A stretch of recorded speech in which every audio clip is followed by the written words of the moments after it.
to get to. We've got a lot of quarterback discussions to have today. Some money's been doled out, and the money is not done being doled out to these quarterbacks.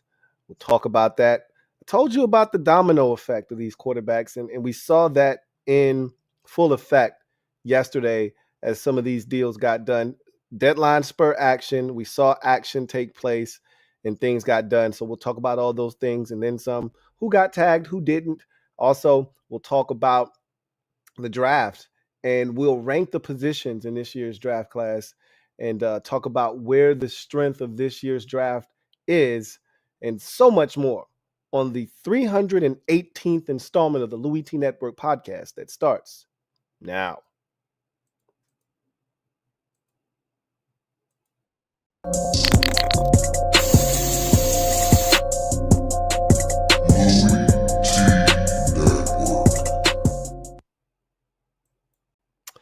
Who else could it be but me, your man, Louie T? Welcome to the 318th installment of the Louie T Network podcast. I, of course, am your set man, Louie T. Thank you for joining me. So, I got a jam-packed show today. Don't want to delay. Let's get straight to the proceedings this evening. It's been a while since I have actually made like a full-blown outline for the show to, notes, and I haven't had to do that in a while. A lot of times I'm just, off the cuff, kind of winging it, so to speak. This is old school right here. I literally sat down, took about roughly an hour and a half to gather a ton of notes and put everything in its proper category. And so I'm looking forward to this show. I'm prepared. That's the gist of what I was just saying to you is I'm prepared today. All right, so let's do it. Let's jump into the gem dropping session, shall we? I think we shall. Let me drop this gem on your melon. Open your mind, let your conscience be free. You're now rolling with your man, Louie T double E. Let me open you up. Get you thinking a little bit. So, I want to talk to you guys about the real quarterbacks of the NFL offseason, Greenville, okay? A lot of money, man. A lot of green out here in these streets being handed out to these quarterbacks. We see this in the offseason with quarterbacks changing teams. A lot of these quarterbacks, as of right now, staying put, which is what we expected. Okay, we didn't expect a ton of movement with these quarterbacks. You knew Derek Carr was going to be on the loose. We knew that Jimmy Garoppolo would be available, and we'll see where he ends up. My money's on Tampa Bay. I think I told you guys, Derek Carr, my money was on the Saints. I was right about that. I'm going with Tampa Bay for Jimmy Garoppolo because they're not looking to rebuild. They're looking to try to continue to compete while retooling in Tampa. They did just release Donovan Smith, but there's been a lot of guys released. I want to save that for another podcast because there are a number of guys that got released. Eric Kendricks, Byron Jones from the Dolphins. So we'll talk about that another day. But in any event, I want to start with these quarterbacks. I want to talk about these quarterbacks for a second because a lot has been made of Lamar Jackson having the non-exclusive franchise tag placed on him, and rightfully so. I mean, it's rare that we see that for a quarterback. Every other position, that's fine because no one's giving you 2 first-round picks for any other positional player for the most part. So teams generally feel comfortable slapping a non-exclusive franchise tag on their players because no one's giving you 2 first-round picks for a tight end. No one's giving you 2 first-round picks for a running back. No one's giving you 2 first-round picks for a defensive tackle unless he's Aaron Donald or, Chris Jones or someone like that. But in that case, if you're nervous about someone putting an offer sheet on the table, you just slap the exclusive on that player. But, rarely do you see it with a quarterback. First of all, rarely do you see a quarterback of Lamar Jackson's ilk getting the free agency in the prime of his career. That's number one. Okay. That just doesn't happen. Normally, you get that deal done the year before you get to the contract year. So if you've got a quarterback on a rookie deal and he's already showed you and established that he is among the best at the position in his third season. Going into that fourth year, you're going to go ahead and extend him. You're not even waiting to pick up the fifth-year option. You're going to go ahead and extend him going into year 4 because you're not looking to waste time, okay? They knew what Lamar Jackson was all about already. He had already won league MVP. His win-loss record in the regular season is ridiculous. Now, if you want to have a gripe, if you're the Ravens, there's 2 major gripes: playoff, record, and health over the last 3 seasons. Hasn't finished any of the last 3 seasons. Did not finish the playoff game in 2020 when they lost to the Buffalo Bills on the road. Didn't finish the 21 season. They missed the playoffs after starting really well. And he didn't finish. I think he missed the final 8 games of the season, and I think they lost almost every single one of those games, if not every one of those games. And then last season, not finishing the season, missing probably the back 6 or 7 games. They did make it to the playoffs. However, they lose to the Cincinnati Bengals, who they easily could have and probably would have beaten with a healthy Lamar Jackson. So a lot has been made of no one signing Lamar Jackson to an offer sheet, no one putting a contract out there right now. The $32.41 million that he stands to make this year, if no one puts a deal in front of him and ultimately he has to play under the tag, a lot of people are scoffing at the notion that no one's put a deal out there and that everyone's kind of staying away and that there's this collusion that's going on with Lamar Jackson. And I just don't see that as the case right now. What I see, because look, at the end of the day, teams are willing to do whatever it takes to win in this league, and they really don't care how they go about it. And even if all the owners agreed, hey, we're not going to touch your stuff, which that doesn't happen, somebody's going to jump out and say, you know what, F that. Now, we've seen this before, when the owners colluded to not dump salaries back in 2011, and then the Raiders, Cowboys, and the Redskins all decided they were going to dump salaries, and all of them were slapped on the wrist with penalties, none bigger than what Washington incurred. And so somebody's usually going to jump out and say, you know what, that sounds good, but we need Lamar Jackson. So to hell with y'all talking about. This is what you have to take into consideration when you talk about Lamar Jackson. No one has to do anything right now. There's no sense of urgency with this situation. I don't know what people were expecting the minute that they slapped the non-exclusive franchise tag on them, that there were going to be 5 teams with contract offers on the table waiting. I don't know what people were expecting here. There's no sense of urgency because there doesn't have to be right now. We're in March.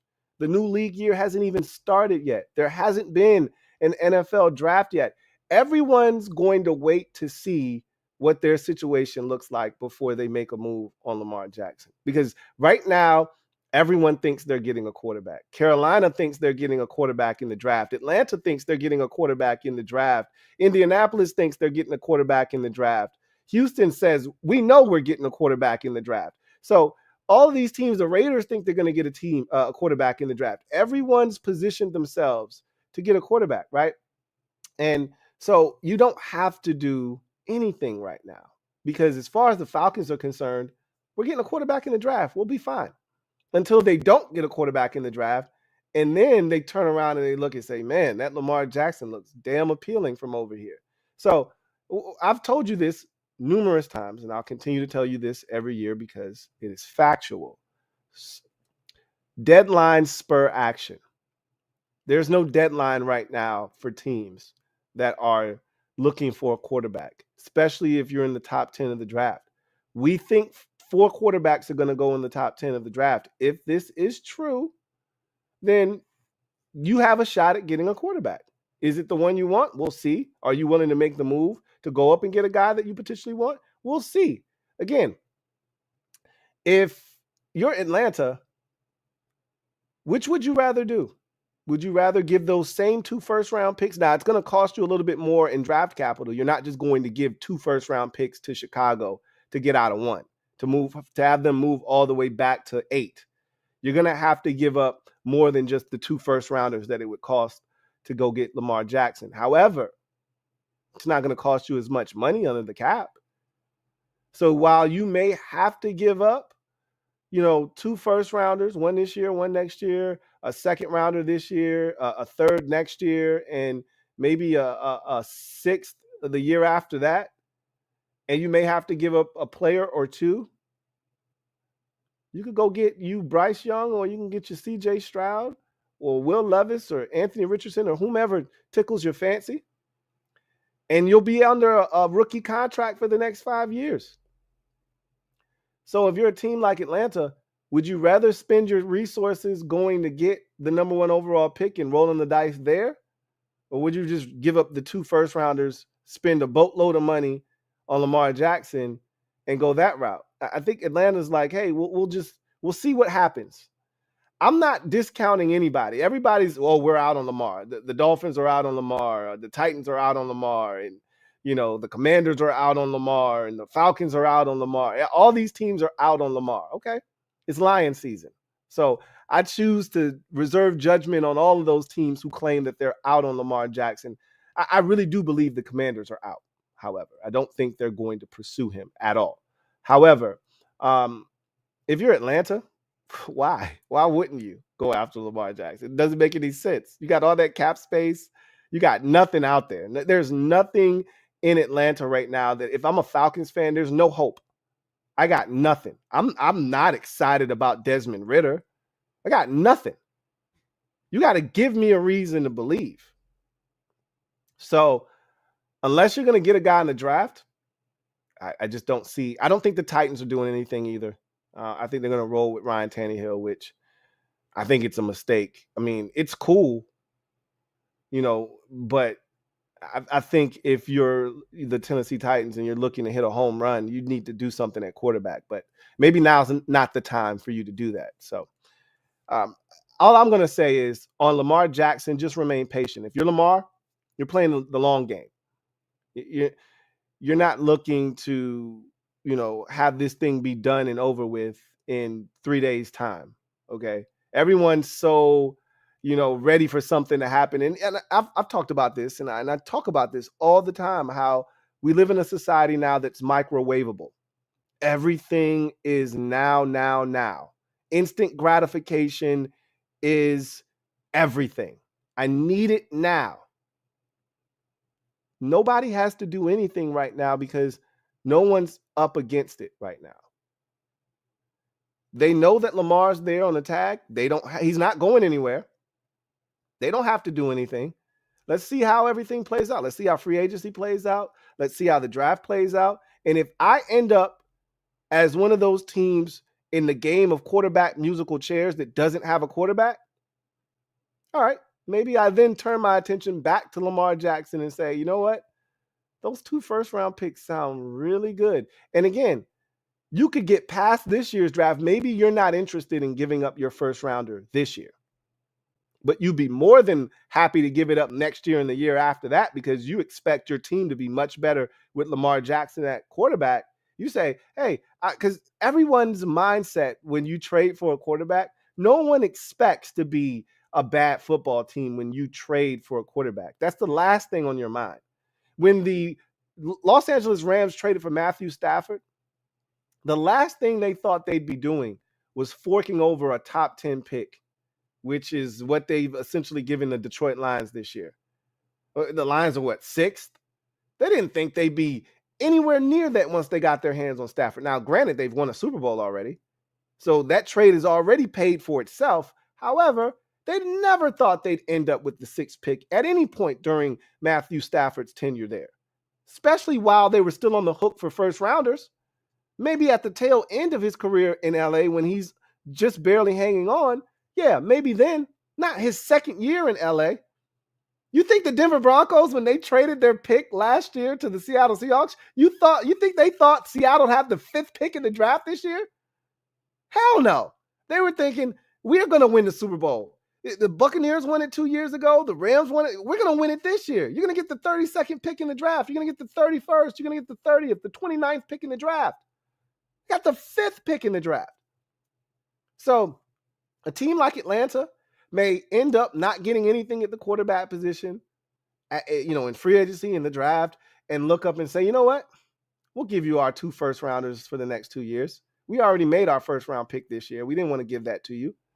We didn't want to give you the 8th overall pick, but we'll give you 28 next year when we got Lamar Jackson and he takes us to the divisional round. You can have that. We'll see. That's kind of how I see it. They're playing the long game.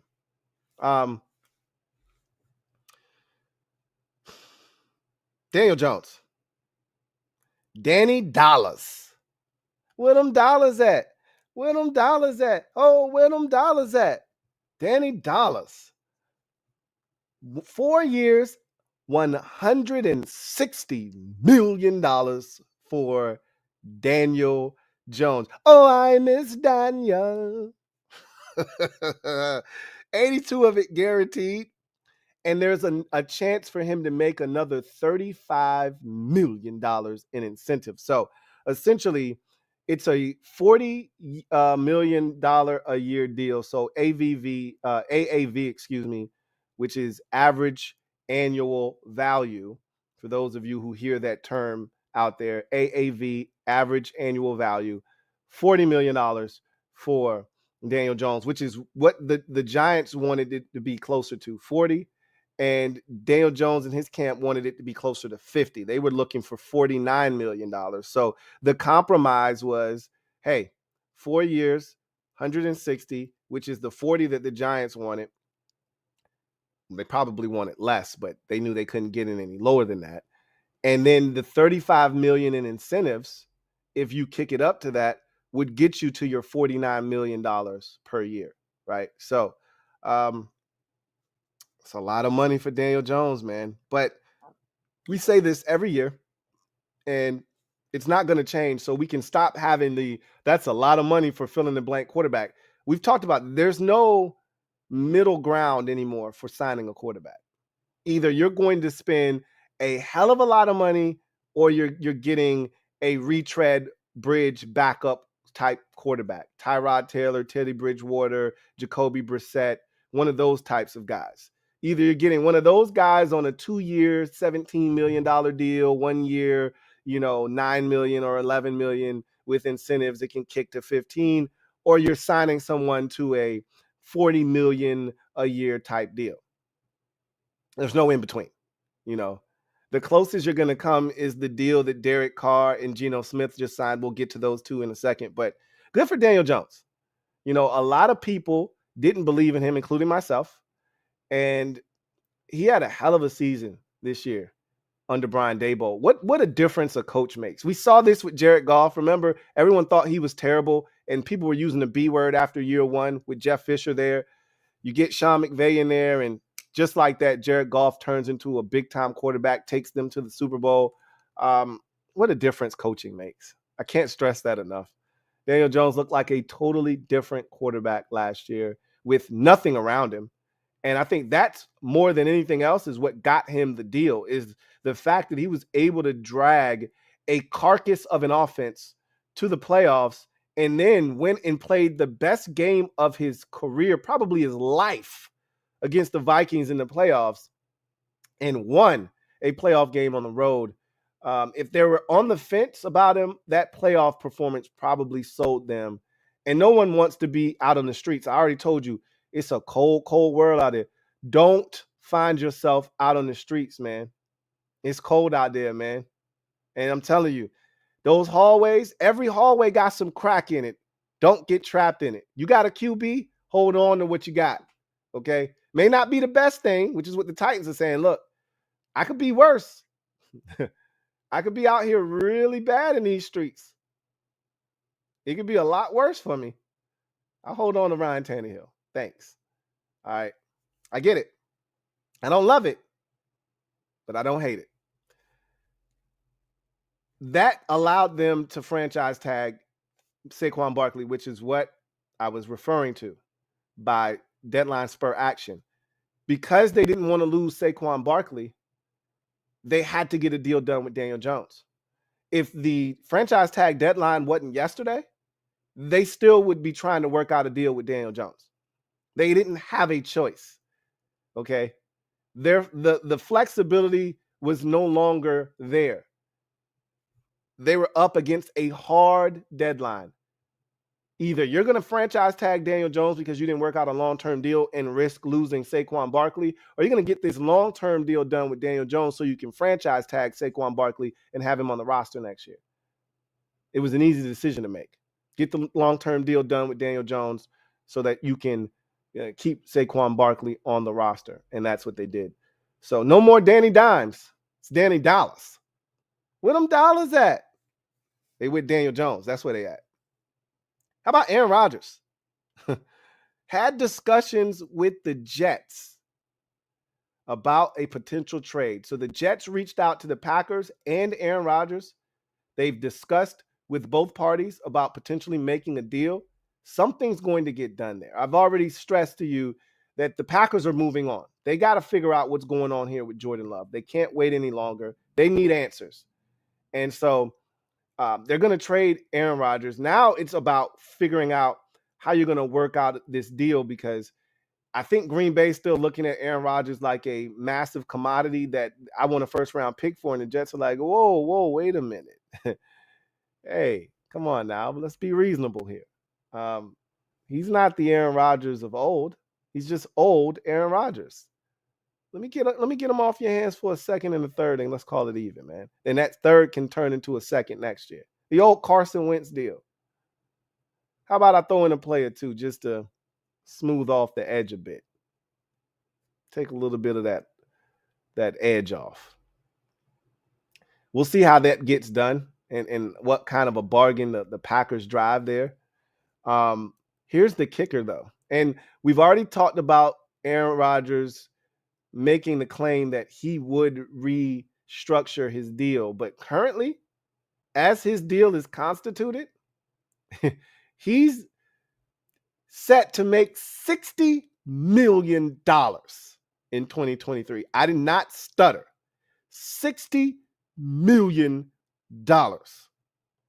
which would be the most money any individual player has made in a single season under the cap in NFL history. Now, that number is going to be shattered down the road, obviously, but how old is Aaron Rodgers?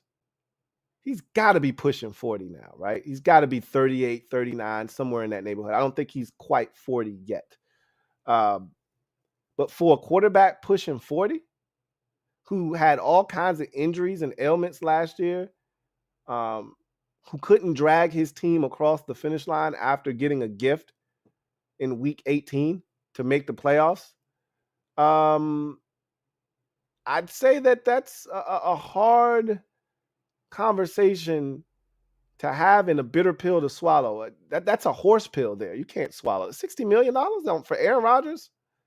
Nah, something's got to be done there. That's rough, though. But the Jets are desperate. That's what happens when you let everybody know how desperate you are. You put yourself in a tough spot. That's what happened to Washington last year. Let everybody in the world know how desperate they were for a quarterback, and they let the Colts take advantage of them. See if the Packers do the same thing to the Jets. Now that Derek Carr's off the board, they lost their leverage, because it really benefited them to say, hey, look, if y'all want to drive this hard ass bargain, I can just go sign Derek Carr. Like, I don't have to play this game with you. With Derek Carr signing with the Saints, I mean, your only other recourse is don't make me do it. Don't make me do it, because I signed Jimmy Garoppolo. Like, that's an empty threat. That's like all the times when I was a teenager when I would call Sprint up and say, hey, don't make me leave. I'll go to T-Mobile. Don't make me do it. I'll go to Verizon. They said, man, stop playing. Ain't nobody going to keep letting you pay this bill late as hell every month. They ain't going to let you do that shit like we do. I was like, you're right. They was like, hey, stop coming at me with these empty threats, man. That's how it's going to be for these Jets if they're not careful. We're going to see how it goes. But Aaron Rodgers holds all the cards right now, because he could say, yeah, about that restructuring, I changed my mind. I'd like to collect my $60 million this year. He's going to restructure. If he gets traded, he'll restructure. If he wants to play football, which he does, He'll restructure and he'll still get his money. It'll just be in a different format than just $60 million under the cap, which is outrageous. Gino. Oh, Gino. Oh, no. Gino. Look at Gino, man. I'm so proud of him, man. They wrote him off and he ain't right back, man. I'm so happy for Gino. Never thought I'd see the day where Gino would be getting a 3-year, $105 million deal from the Seattle Seahawks. $35 million AAV for Geno Smith. Led the league in completion percentage last year, just a shade under 70%. Geno was outstanding. I'm happy for him. I couldn't be more thrilled for him and his success. He can make up to $52 million in just the first year of that contract. And from what I've been told, both the Geno Smith and Derek Carr contracts are essentially 2-year deals. Now, obviously, if either team wanted to get to, the end of the contract, they could. But a lot of times, especially with these quarterback deals, but really every deal in the NFL, when's the last time, and it's rare, I shouldn't say that because contracts get to the end all the time.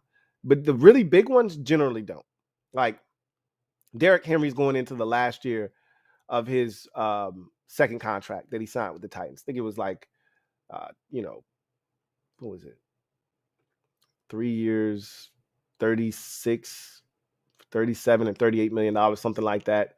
4 years, $48 million, $50 million, 4 years, 50, something like that. He's on the last year of that deal. When's the last time you saw a quarterback get to the last year of their deal? The final year of their deal, where teams generally push salary back, restructure, push back base salary to the back end of the contract. And that last year, they're due like $77 million. They never make it to that year of the contract. It's all voidable. Geno Smith's contract essentially is a 2-year, $60 million contract. It could be upwards of $70 million. It's still a great deal for him. He's never seen any kind of money remotely close to this. This is probably like 15 times the amount of money he's seen in his NFL career to this point. Good for him. Good for Geno, man. That doesn't preclude Seattle from drafting a quarterback now. Just so you know, they're sitting there at 5. They can still take a quarterback. If they like Anthony Richardson, this is the perfect situation to draft him into. He doesn't have to play for at least a year, probably 2, if you draft him, stash him, and you could still put some packages in for him, right? Use that athleticism, and he doesn't just have to run it. You can bring him in the game. He can still throw it, similar to Colin Kaepernick. For those 2 years or so, they had him behind Alex Smith. He was still, getting his little package here and there. And then eventually you could see he was getting a little bit more time. And eventually you could see the writing on the wall. Alex, time's up. They're pointing to their watch. You could do that with Geno Smith in Seattle. He's no spring chicken. Geno's 32 years old. So I love the deal for Geno. I love what Seattle did there. And it still gives them the space that if they want to draft Anthony Richardson or Will Levis, they can. Derek Carr. We talked about this deal already. I don't want to spend a ton of time on this, but 4 years, $150 million, 100 of it guaranteed. 70 of it is guaranteed after year 1. 60 of it at signing, another 10 guaranteed to him in year 3 just for being on the roster after year 1. So essentially $70 million guaranteed to him after year 1. 37 and a half AAV. So this is why I wanted to bring up Derek Carr again, because he was the first domino to fall. And remember, I talked about this on Monday's show. That first domino sets off a chain of events that's going to really start to regulate things that happen down the line. And it was his deal, 4 years, $150 million, 37 and a half AAV, that set off the chain of events that ended up being the structure and framework for Daniel Jones's contract and Geno Smith's contract. Here's why. Derek Carr's had a much longer career with much more success than Geno Smith. So there was no way Geno Smith and his agent were going to be able to negotiate a contract that was going to have them making more money than Derek Carr on average, right? So they slid in right behind his 37 and a half at 35. Daniel Jones, on the other hand, says, hey, I've got upside. I just did something that Derek Carr has never done, win a playoff game. I need more money than Derek Carr. And so he slotted above him at $40 million. You see how that works? So that Derek Carr domino falls, and it set off a chain of events that saw two contracts really be worked around his deal. And then the Jets, because Derek Carr is no longer in their wheelhouse, they have to be more aggressive going after Aaron Rodgers. So you saw that first domino fall. You saw the chain reaction from it, and we're not done. We'll see what else happens in this offseason. But, man, a lot of money being handed out to these QBs, man. And I'm going to be honest with you. None of these boys outside of Rodgers and Jackson are capable of winning you a Super Bowl, at least right now. I can't tell you that Daniel Jones 3 years from now won't be capable of winning you a Super Bowl. You ain't winning a chip with Geno Smith. You're not winning a chip with Derek Carr, more likely than not. Now, Derek Carr is a guy that I would keep an eye on because much like Kirk Cousins, and I feel like they're one and the same. I think Cousins is a little bit better than him, but just depending on what year you catch him. One year, Derek Carr could be playing better ball than Kirk. The next year, Kirk's playing better ball. I think Kirk's been playing better ball than him probably for the last 2 or 3 years, but excuse me, they're one and the same. You're not winning a chip with either one of those boys unless you got elite stuff on the opposite side of the football, because they're good enough to get it done on offense. Your defense better be elite, though, because that offense isn't going to carry you because the quarterback isn't going to carry you. So you better have a damn good run game, a dominant defense, and a special teams unit that's not going to let you down, and a kicker that's going to make his kicks. Like, it doesn't have to be perfect, but damn near. Okay, damn near. So a lot of money being doled out. But again, this is my last time saying this. We got to stop saying there's a lot of money for these quarterbacks because it's not going to be any cheaper, which brings up this final point, and then we're going to move on. If you got a young boy or you got a chance to get a young boy, that's the game. Okay, that should be the end game. That should be your goal. That should be what you're looking and striving to attain. Get a young boy on the roster that you can rock with, that will save you a ton of money, allow you to build your roster. Eventually, if that young boy is any good, you're going to have to pay him. We'll cross that bridge when we get there. Every team wants to be in a position where they can pay a quarterback on a second contract, because that means that that guy has proven to you over time that he's worthy of being your franchise quarterback. Now, the Giants had a gun to their head. All right. They had a gun to their head. Daniel Jones literally could turn back into Daniel Jones like we saw in the playoff game. That shit was pathetic. He turned back into Daniel Jones after playing the best game of his life the week before. He turned right back into Daniel Jones the week after. He went from Danny Dollars in wildcard weekend back to Danny Dimes, probably more like Danny Pennies against the Philadelphia Eagles. So it's a tough spot to be in, but at this point, we got to stop saying it's a lot of money, because that's how it's going to go. Everybody's going to get bread, and I've always said the next up is the highest paid. All right, so if you're in a position with a young boy to see what's really good, that's where you want to be, honestly speaking. Because, boy, these streets, again, not safe. And the veteran quarterback, very expensive. Very expensive. The known commodity, very expensive. Anyway, I digress. Let's get to our next segment of the show, and that's social media maneuvers. I'm a midday marauder. Y'all know what it is. I told y'all that we would rank the positions in the 2023 NFL draft.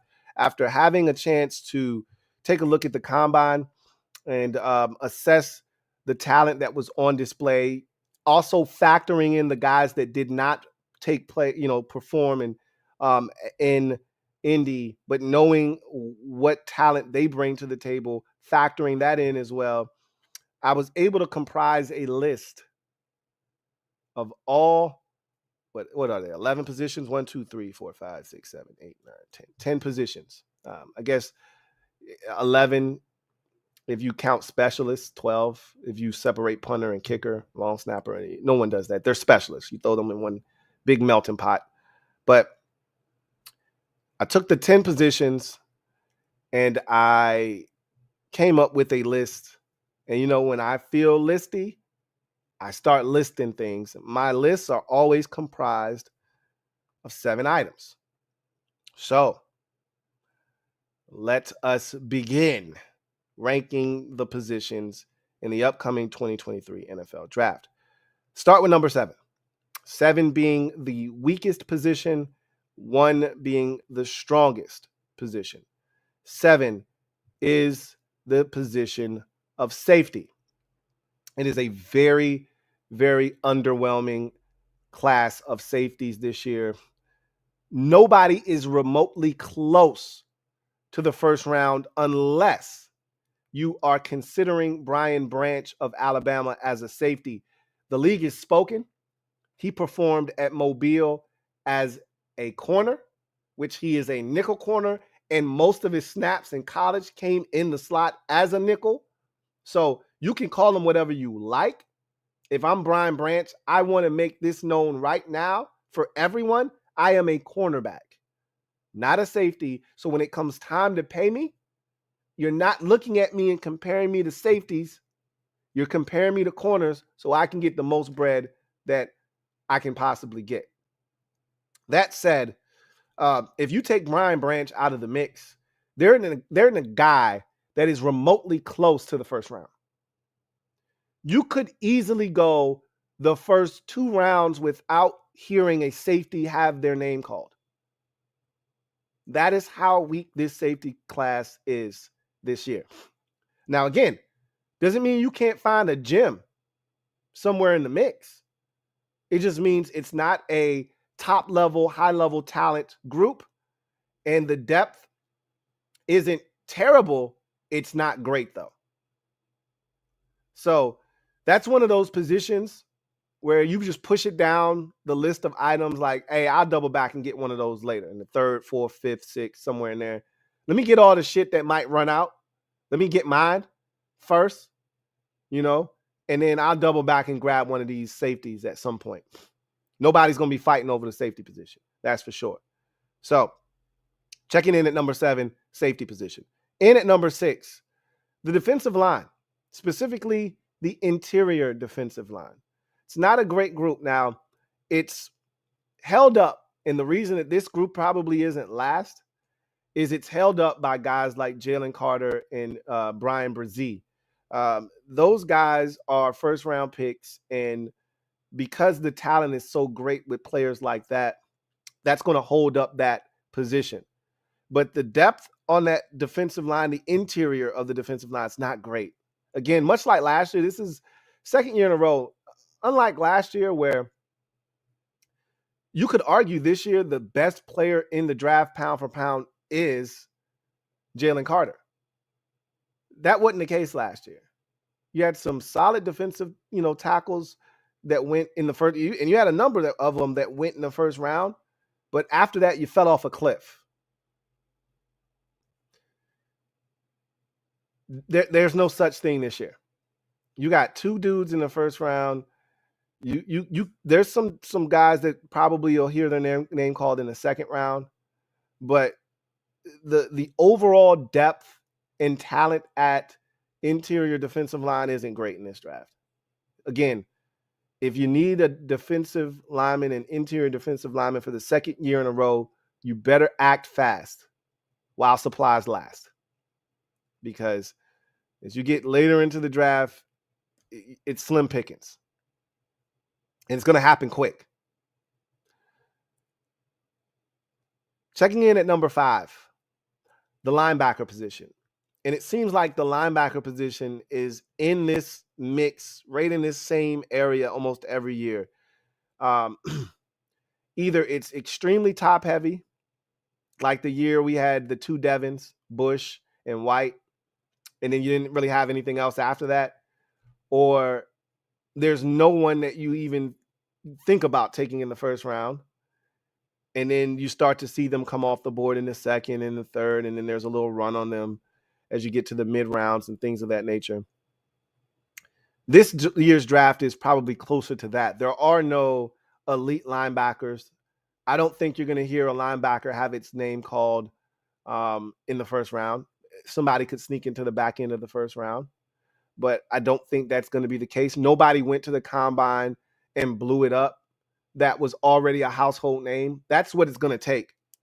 You're not going to have a Jamin Davis this year come out of nowhere, excuse me, blow up his pro day and ascend to a first round pick. That's not happening this year. You're pretty much, what you have at the linebacker position. And I don't think you're going to have a first round backer this year. Again, doesn't mean that there's not quality. I actually like the depth at linebacker, and I still think you can get your quality linebacker into day 3. And you got to know what you're looking for, because the Lions got Malcolm Rodriguez in the 7th round. You just got to know what you're looking for.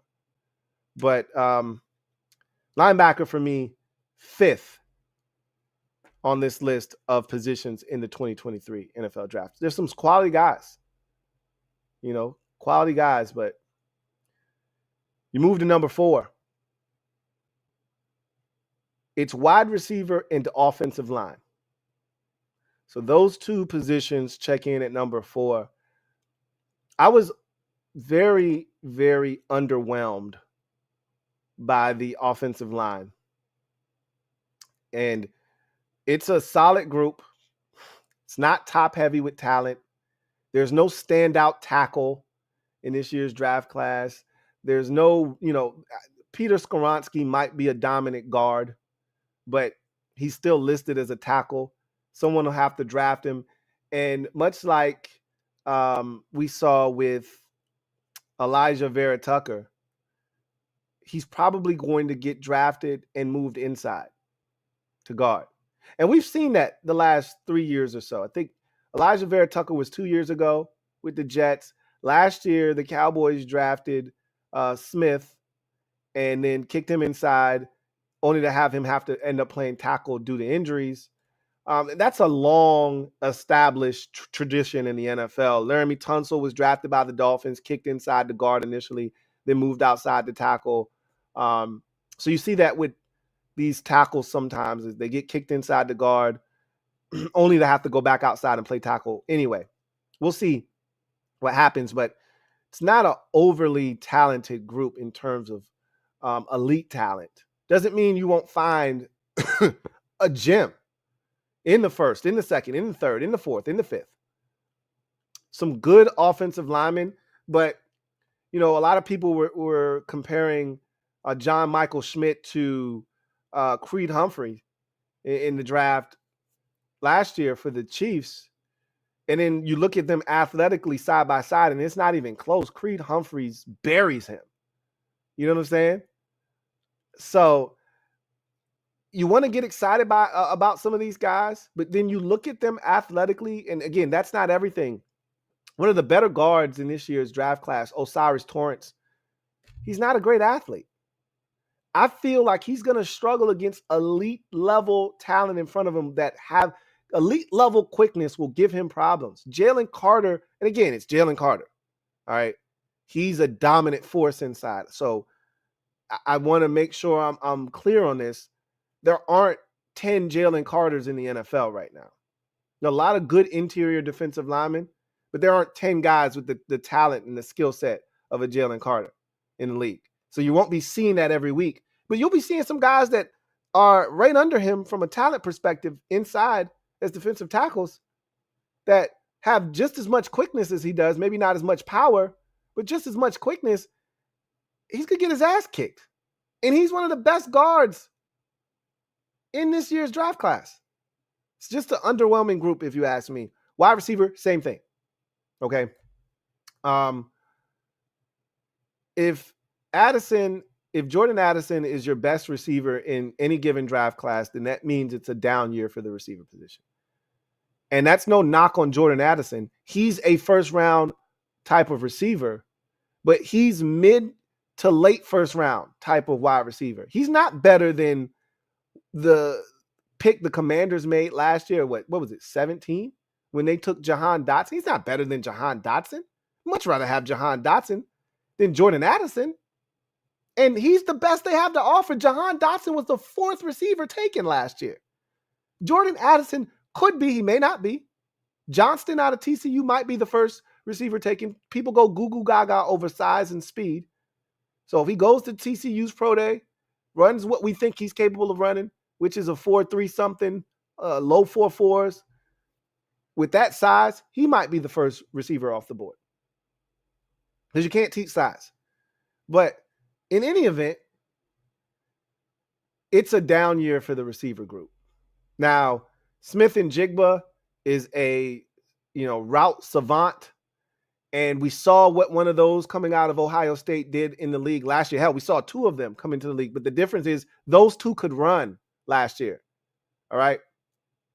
So there's a difference between elite route running with speed and then elite route running with marginal speed, which Smith and Jigma has marginal speed. Now, he can separate like nobody's business. And speed is overrated when you can win. And he can win. You don't have to be a 4.4 guy if you can separate. You can run routes. You can uncover. So he's another guy that you really like in this draft. And there are other guys, again, you can find good receivers. It's just not an elite talent group this year. I think there's quality depth. Similar to the offensive line, I think there's quality depth. Don't think that there's enough elite top tier talent to push it up the ranks of the positions in this year's draft class. So wide receiver and offensive line share number 4. Now you get into the top 3. And this is where the strength of this draft is with these remaining 3 groups here. Checking in at number 3, running back and tight end. We talked about how both of those positions were outstanding in the combine in their respective groups. They finished up the final 2 days of the combine. Tight ends cleaned up day number 3, which was headlined by the quarterbacks. And then the running backs closed out the show the entire weekend after, having the offensive linemen go. They closed out the show, and they were fantastic in day number 4. Both of those positions have first-round talent, unlike some of the other positions like linebacker and safety. You've got multiple first-round talents, I feel, at running back and tight end. I think you're only going to see one running back go in the first round. I still think Jahmyr Gibbs is a first-round pick through and through, but I don't think anyone's going to have the balls to pull the trigger on him. But that said, doesn't mean that I don't feel like he's a first-round talent, because I think he is. Tight end, we know that you're going to see at least 2 go in the first round. I can't guarantee you 3 or 4, okay? There won't be 4 tight ends going in the first round. As much as that conversation has started to gain traction, 3 is the most you're going to see. That's the NFL draft record, by the way, 3 tight ends going in the first round. I remember there was once upon a time where it was commonplace to see 2 or 3 tight ends go in the first round when the U was churning out Kellen Winslow and Jeremy Shockey. Every year the U was pumping out Greg Olsen. Seemed like every other year the U was pumping out another big-time quality NFL tight end. Those days have come and gone, okay? And so you don't see a lot of these big-time tight ends coming into the league anymore. Iowa has had a run, I shouldn't say, because they're going to get another tight end drafted, more likely than not, in the second round, in Sam Laporta this year. So Iowa's on this ridiculous run right now. They had 2 in the first round like 3 years ago with Noah Fant and TJ Hawkinson. They just, Kittle was right before them, right? And they continue to send guys to the NFL. So they're going to carry on tradition, is Iowa having another tight end go. in the second round or so here. But the tight end position is back. It's a mismatch position in the league. If you're looking to create an easy mismatch for your quarterback, tight end is the easiest one to go to. Split them out, get him one-on-one with the safety or a backer, more likely than not a backer, and have him abuse a linebacker that's either too small or too slow, or both. So I think you're seeing some guys come in the league that have the ability to do everything. That's the thing that separates this year's tight end draft classes. These guys can block. These guys can catch. They're good athletes. They can separate. They come in with the ability to do some things that a lot of these young guys in past years weren't ready to do, which is block and contribute as a blocker day one. So Michael Mayer, Washington, Darnell Washington out of Georgia, Luke Musgrove out of Oregon State. Dalton Kincaid is probably the best pass catching tight end in this year's group, and he's breaking dudes off. And you already see what kind of an impact, if he goes to the right team, he can have immediately. So you're looking at every bit of 3 going in the first round. 2 is for sure. Dalton Kincaid and Michael Mayer are definitely going in the first round. Can Darnell Washington sneak into the first round? I think he can. Back into the first round, absolutely. Especially if you get to a team that wants to run the football. So many teams have their run game capped by their inability to block at the tight end position consistently. You bring in a guy that is already known as a 6th offensive lineman who has that size and the ability to catch with that kind of athleticism. I find it hard to believe that 31 teams or 31 picks will go by, because a lot of teams have multiple first round picks, and then the Dolphins had to forfeit their first round pick from the whole Tom Brady situation that they had. So I find it hard to believe that someone won't pull the trigger on a Darnell Washington in the first round, but we'll see. I think Musgrove is a second round tight end. He'll be the odd man out, but we'll see. And then with the running back position, we already know that Bijan Robinson will be taken in the first round. I think that you should be able to. I feel, and I've said this already, Jahmyr Gibbs is Alvin Kamara on steroids. He's a faster version of Alvin Kamara. Probably faster, more polished version of Alvin Kamara, but I don't know if the league will give him an opportunity to be a first-round pick. Doesn't matter. Tons of depth at the running back position. Plenty of guys to choose from. If we only get 1 in the first round, I guarantee you will see 5 to 6 go off the board in the second round. Last year, we had 2, no one go in the first, 2 go in the second, and both were outstanding. If Breece Hall doesn't get injured, he's probably going to win Rookie of the Year offensively. He gets injured, and it opens a pathway for Kenneth Walker to take that baton and run with it, and that he did. He was phenomenal for the Seattle Seahawks. So after seeing what a couple of second-round backs did, teams are going to take notice, and I think you're going to see a bunch of running backs in a deep running back class that I think you can go well into day 3 and still get good value in. And you're going to see that running back position and tight end position both hold up well in this year's draft class. They check in at number 3. Coming in at number 2, cornerback and quarterback. So the guys throwing the ball and the guys defending passes, trying to stop the quarterbacks from completing the ball. The quarterback position is making a comeback after a down year last year. We had 1 quarterback go in the first round, no quarterbacks go in the second round, and then we saw quarterbacks start to come off the board in the third round last year. This year, you're going to see 4 potentially go in the top 10, definitely 3. There's this Anthony Richardson hype train that I think is legit. I don't think this is smoke being blown.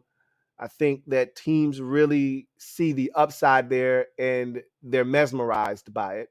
And it does not hurt. And I'm telling you that this has a huge impact on why his stock is going through the roof. Yep, he worked out phenomenally in Indy, blew it up at 6'4", 244, running a 4.43, big arm, all of the things that you thought he was going to be able to do, he did, right?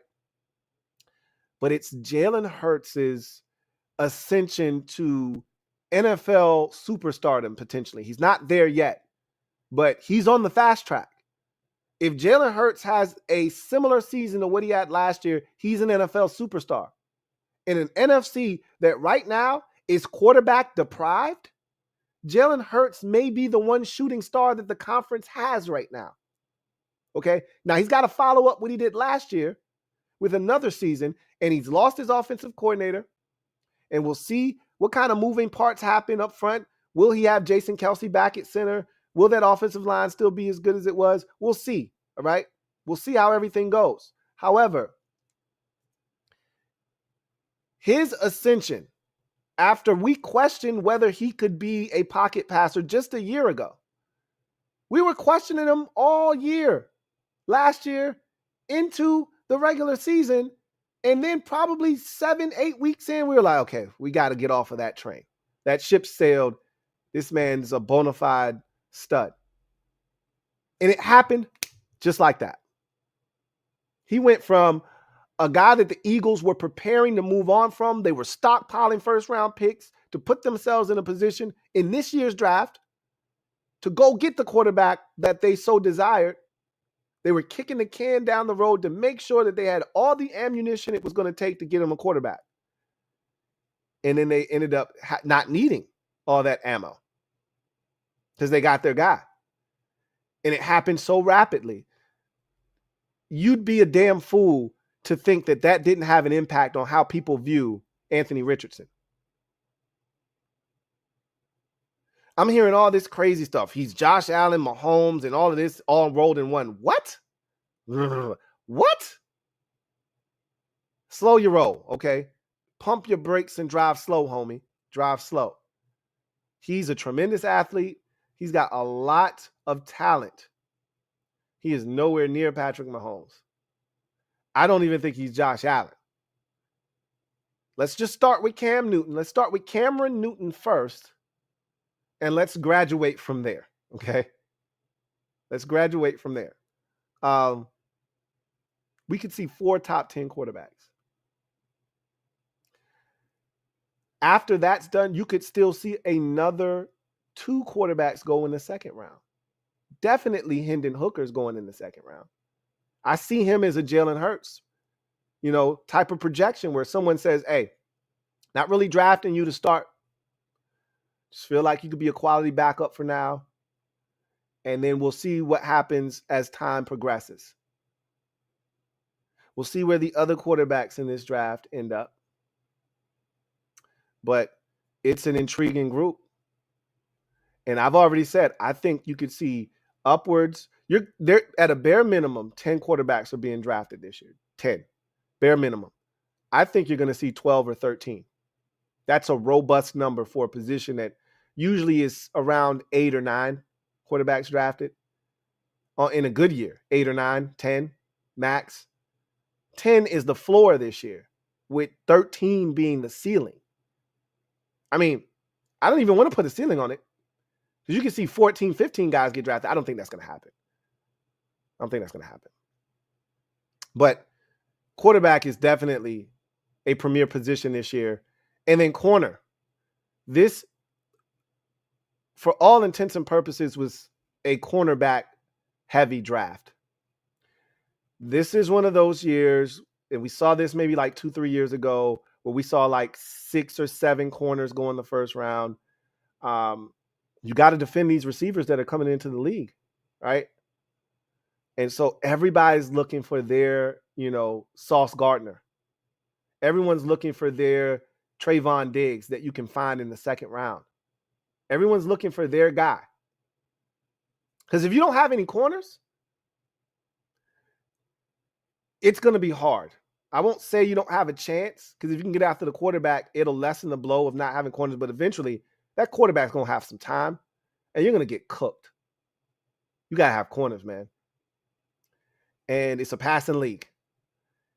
And this draft, I don't think there's been a draft more evident and indicative of the league and where it's going than this year's draft class with all these corners. I think you're going to see 6, every bit of 7, possibly 8, but I think that's too high of a number. I think the number is 6 with 7 if Brian Branch is considered a corner, which I do, and him getting into the first round, because there's no guarantee that he is a first round pick.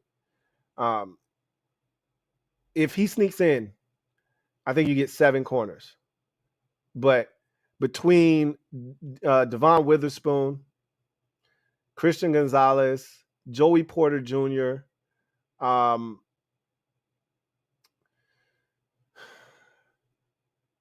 there's some guys. Let me get my list out, because I know I'm forgetting 1 or 2 guys that probably are going to be first round picks. Let's see.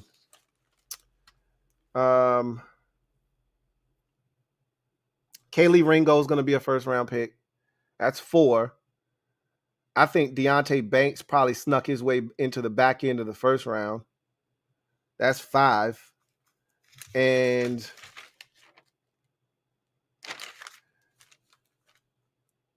I think you're going to see Brian Branch go in the first round as a valuable nickel. That's 6. I think those are going to be 6. Don't discount Cam Smith out of South Carolina. That's a guy that a lot of teams like on the low.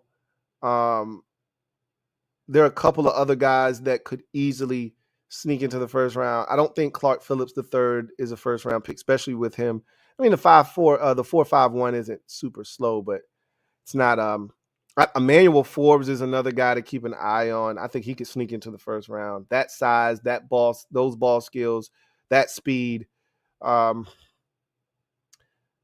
I could see 6 to 7 guys going in the first round at the cornerback position. It's just loaded. And again, even if they don't go in the first round, guess what? They're going in the second. They're going in the third. They're going in the fourth. They're going in the fifth. It's a top heavy talent group, but it's still deep enough to carry you through 4 or 5 rounds of quality players.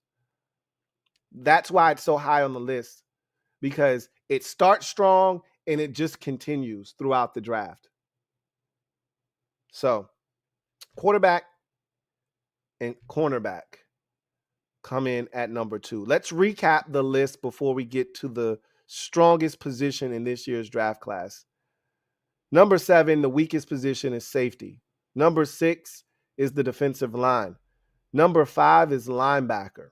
Number 4 is a combination of wide receiver and offensive line. It's a down year for the receiver position, as well as the offensive line. Number 3, running backs and tight ends. It's an up year for them. This is a really big year for running backs and tight ends. Generally, they're much further down the list. You're going to have first-round picks at each of those positions, which isn't a guarantee every single year, unlike wide receiver, where you're guaranteed to have a first-round receiver, even if it's a draft class where the receiver position isn't all that great. Someone's going to pull the trigger, because teams always need a receiver. It's not always the case with running back and tight end. You can always wait. Not this year. You're going to have to pull the trigger in the first round on some guys. So that's going to be a strong position. Number 2, cornerback, quarterback, self-explanatory. I think you're going to see 4 quarterbacks go in the first round, possibly 4 in the top 10, 4 definitely in the first round. And you're going to see every bit of 6 corners go in the first round. You could have a grand total of 10 or 11 players from just those 2 positions in the first round. You're talking about essentially a third of the first round going to just 2 positions. But the number 1 position in this year's draft class, without a doubt, is edge rusher. It's talented, it's deep, and it just keeps going and going and going and going like the Energizer Bunny. Much like corner, it's a passing league. You got to stop the quarterback. Fastest way to do that is to draft a guy that can get to the quarterback. So edge rusher, always in demand. And so what you're going to see is, I think 2 guys go in the top 10, maybe 3. I think we got to see what Tyree Wilson does out of Texas Tech. Will Anderson's place in this draft has already been cemented. He's not going number 1. He's not going number 2. But when the dust settles, smoke clears from all the quarterback carnage in the first 2 or 3 picks, he's going to be the first non-quarterback to hear their name called in this year's draft class. So you've got that. You're going to hear another top 10 edge rusher, whether it's Tyree Wilson or it's Myles Murphy. Those 2 guys that I just mentioned are going in the first round. Let's go to the edge rusher group, where it's just guy after guy after guy after guy after guy after guy after guy after guy after guy after guy after guy after guy after guy. So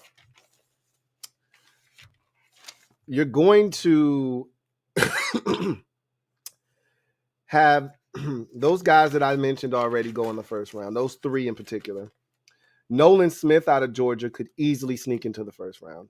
Will McDonald, the 4th out of Iowa State, could easily sneak into the first round. Lucas Van Ness is going in the first round. You could probably see the kid from Georgia Tech go in the first round.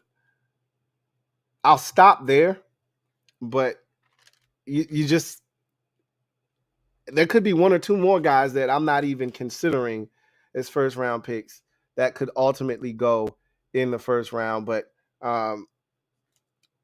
like I said, the guys that don't go in the first round be going in the second, and there's more guys in the third, and there's more guys in the fourth. You can never have enough edge rushers in a league where edge rushers are all the rage, and the quarterbacks in the passing game are, what you have to stop. You can never have enough of these dudes.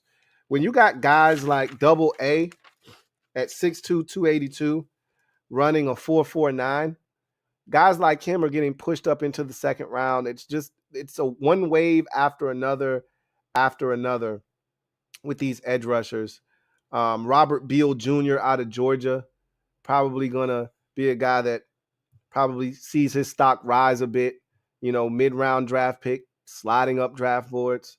Again, Isaiah Foskey out of Notre Dame, probably a second-round pick. I mean, this is such a deep group, man. And like I said, it just keeps going, and going, and going. So this, for all intents and purposes, is the deepest group in this year's draft class. And to me, it's really not even close, because it's top heavy, but it's also got depth to sustain it throughout. This is an edge rusher draft. The fact that Will Anderson is even in the mix for number 1 overall, which he's not going to be, because the Bears aren't staying at 1. If they had to make a pick, he'd be the selection more likely than not, because it could be Jalen Carter, obviously, but with the situation that happened with him, I just don't see a team taking him number 1 overall. But he's going, I still think he's going to go in the top 10. So those are my rankings for the positions in this upcoming draft class. You let me know if you agree, if you disagree, and why. Love to hear from you guys out there. So this is the portion of the show where I allow you guys to take over. So let's go ahead and jump in to the comment section and see what you guys have to say. And you guys know how this works. If you're out there, you want your comment read, use the hashtag LouieTLive to have your comment read on the air if it is pertinent. If time permits, we'll get to your comment. If you want to ensure that your comment is read and that we discuss it, super chats are the way to go about that. So with that said, let's jump into the comment section. And we start with your mom's favorite player. Thank you for the super chat. Greatly appreciate you. Who writes, "What up, Lou? What's going on with you? In your opinion, what are the chances that Howell turns into a top 10 quarterback?" So The chances are probably, I won't say they're 50-50. Um, that's a little too high, but I don't think it's that much less than that. I think it's 45-55. Like 45% chance that he does, 55% chance that he doesn't. I really believe in Sam Howell. I told you guys last year that I thought he was the wild card of last year's draft class. I thought he was a second round pick. I was shocked that he fell to the fifth. I saw all these quarterbacks, and there was only one quarterback that I thought went in front of him that I thought should have gone in front of him from a talent perspective. That was the quarterback the Titans took, Malik Willis. I was a Matt Corral fan last year, but I in my heart of hearts, I knew Sam Howell projected better to the NFL than he did. But I thought from an athletic standpoint, I thought their arms were similar. And him playing in the SEC, Matt Corral, rather, I thought gave him an edge up on Sam Howell slightly. But I continued to say that I thought Sam Howell was the wild card in last year's draft. And I felt like he had a chance to be really good. If he went to the right situation, he wasn't rushed.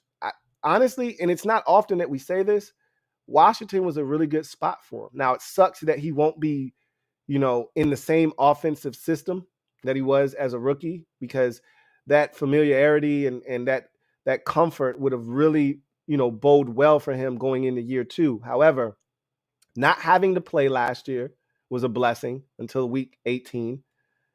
He got to grow and learn, and he wasn't rushed. That offensive line wasn't very good. Had he played behind that offensive line last year, he would have gotten pulverized. So it was a blessing that he didn't have to play. He didn't lose any confidence by playing behind a shoddy offensive line. All right, he didn't, lose confidence by playing with inferior talent. If had he gone to another team with no receivers and a basic run game, and he's having to do everything himself, and then just sitting and learning. And now he's got talent. He's got a plethora of receivers. I think the tight end position is underrated. The running back position is really solid. He's got talent surrounding him on offense. They just have to fortify the offensive line. I think he's in a good spot. I really, truly do. And it's not often that we say that about quarterbacks in Washington, but I think he's in a really good spot. And now it's up to him to put all the pieces of the puzzle together, have a strong offseason. As soon as he gets that playbook, dive into it, have that thing down pat by the time you get to camp in the summer, and be ready to lead this football team. And if he can do that, I think he's got a chance. Again, the NFC is wide open. Jalen Hurts is probably at the top of the conference. It's crazy for me to even say that. It hurts my brain to even have to process that shit. But with no Aaron Rodgers potentially, with Brady gone, who the hell is stopping Jalen Hurts from ascending to the top of the conference? Kirk Cousins? I mean, who's stopping him? Dak Prescott? You're right. So I'm looking at the rest of the conference and I'm saying, bro, we could go from the worst quarterback situation in the NFC East to second, just like that. I'm not going to go straight for number one. I'm not going straight for the jugular in year one of him being a starter. We got to take baby steps. And maybe he just jumps over Daniel Jones, but he still got Dak and Jalen Hurts that he's looking up at. That's fine, because that's how we felt about Jalen Hurts probably going into this season. If you're an Eagles fan, you're like, no, it's just Dak. And some of them were like, nah, he better than Dak already, which was crazy going into the season. Now, after the season, that's not crazy. I don't mind just taking a baby step and just maybe leapfrogging one quarterback in a division. But give him 2-3 years. I think he could be one of the best quarterbacks in the division, one of the best quarterbacks in the conference. Not saying much, but eventually the conference will get better. There will be more quarterbacks. Lamar Jackson will be playing for the Atlanta Falcons. And you'll see more talent start to infiltrate the NFC at the quarterback position. Some of these teams will actually get their hands on quarterbacks. I still think that the two big quarterbacks this year are going to end up in the AFC, which is just crazy. Indianapolis, I think, is going to ultimately have to trade up to number 1 to get a quarterback that they desire. I mean, if they want to sit there at 4 and hope that Will Levis falls into their lap, go right ahead, knock yourself out. But Arizona is in a position to say, hey, you're screwed if somebody trades up to 1. Houston's definitely taking a quarterback at 2. Arizona can say, Indy, kiss my ass. Let somebody jump in front of them. Vegas makes a ton of sense. The Panthers make a ton of sense. The Falcons make a ton of sense. Jump right in front of Indy and get Will Levis, and now you're sitting there twiddling your damn thumbs if you're Indy.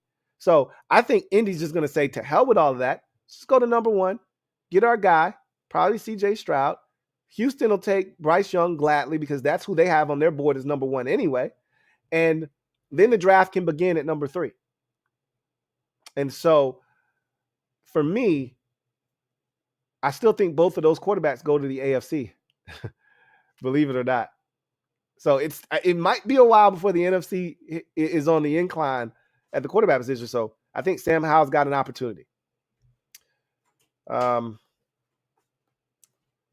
Phillies Ace 34. Thank you for the super chat. Greatly appreciate you. The Phillies Ace 34 writes, would it be Louie T? Hope all is well with you and your family. Likewise. How successful can the Eagles be sacrificing D free agents, most likely going all in for offense? It could be, and look, this happens every year to teams, and we talked about this with the Eagles. They weren't going to be the same team. They better win the Super Bowl last year. That was their best shot because defensively, now here's the thing. You could actually get better defensively just off the strength of having a better defensive coordinator, because you know how I felt about Jonathan Gannon. I'm actually somewhat disappointed that he got a job as a head coach. Now, again, I don't know what he said in the interview room. I don't know how things went with him in the Cardinals, but his body of work doesn't speak for itself. I thought he was literally along for the ride with that Eagles defense, and you saw it again in the Super Bowl. Any team with any semblance of an offense cooked the Eagles on defense, and now getting worse. We're going to talk about the Eagles here in a bit because they've got some decisions to make specifically on the defensive side of the football, and they better make the right ones. The beauty of the Eagles situation is all of the draft capital that they have. The Eagles have 2 first-round picks, so theoretically, you can let Chauncey Gardner-Johnson walk if you'd like, and at 10 you could take Brian Branch, right? Theoretically, you could let James Bradbury walk, and at 10 you could grab Joey Porter Jr., or you could grab Christian Gonzalez, right? Like, they're in a position to offset some of the losses that they currently have coming down the pipeline should they not be able to re-sign some of these guys. So I think because of that, they're willing to let some of these defensive guys walk, knowing that they've got the draft capital to replace them. Are these guys going to come in and be ready to contribute right away and help? Because this team is ready to win right now. That remains to be seen, but Eagles are in a good spot. Eagles are in a really good spot. Video channel. Thank you for the super chat. Greatly appreciate you. Video channel writes, give me 1 second. Video channel writes, what's up, Lou? What's up, video channel? What's going on with you, man? Video channel says, here's the thing for Eric and Ron. Who gives you the best shot to win? Lamar Jackson, Sam Howell, or a rookie nickel corner? Valid point. I mean, so here's the thing. So in you saying that, you're right. Lamar Jackson gives you the best chance to win right now. But also, you have to think long-term if you're Ron Rivera. And remember, they really like Sam Howell. I'm going to play you a clip tomorrow on the show live. And I think it's a pretty interesting clip. And I think it's the way teams are thinking right now. Now, it's easy to think that way in March, as I've mentioned already. And I don't think the Commanders are going to pursue Lamar Jackson. And I don't blame them for not pursuing him. I'm not saying that I wouldn't, but I don't blame them for not doing it. Remember when we took Sam Howell last year? My exact words to the fan base was, I hope Sam Howell never has to play any meaningful snaps for the Washington Commanders. Meaning Carson Wentz has a second act like nobody's business and ends up being our franchise quarterback moving forward, and thus rendering Sam Howell's impact on the roster insignificant. That was the hope. But I also said, should Carson Wentz turn out to be Carson Wentz, guess what?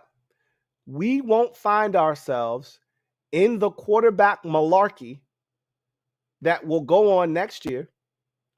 And we will have a guy that we can trot out there in 2023 to figure out if we've gotten it right finally or not. And if the answer is no, we'll be right back into the QB abyss in 2024, and it'll be like we never left. So everything's going according to plan. You know, if Wentz doesn't work out, we got Sam Howell. Let's see what the young fella can do. That's what they're going to do. And having seen him in week 18, having seen him all year in practice, how he carried himself, things that he's done, seeing the skill set that he brings to the table, I think they're enthused. And keep in mind, I had a second round grade on him. Not that I matter, right? Daniel Jeremiah had a second round grade on him last year. Other people that I respect, no worse than a third round grade on Sam Howell last year. Washington evaluated him at a second round. I know someone who knows of someone that's in Washington's war room as a scout that said they had a second round grade on Sam Howell. And had they not traded for Carson Wentz, they would have drafted Sam Howell in the second round. That was their guy. But after getting Carson Wentz, they weren't pressed. But he was staring them in the face in the fifth round, and they said, how could this be? How is he still here? We have to take him.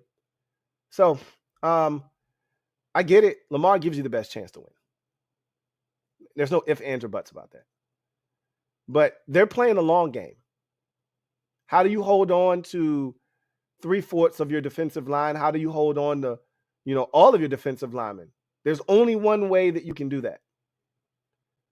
That's by going the rookie quarterback route. How do you re-sign Cam Curl? How do you get all of these things done? Rookie quarterback route. So while Lamar is appealing, very appealing, I think that's going to be their mode of operation right now. They're not taking a nickel corner in the first round. I can assure you of that. They'll take a boundary corner in the first round. They'll take Christian Gonzalez, or they'll take JPJ in the first round. They aren't taking Brian Branch in the first round, not unless they trade back. They're not taking him at 16. DeAndre Brown, thank you for the super chat. Greatly appreciate you. DeAndre writes, Lou, the collusion with Lamar is that his mother is his agent, so if they get a fully guaranteed contract, that will change a lot of things for these agents. I love for Ron to take a shot at Lamar. It's not only that, because Lamar won't be the first player to represent himself. Other players have done it before.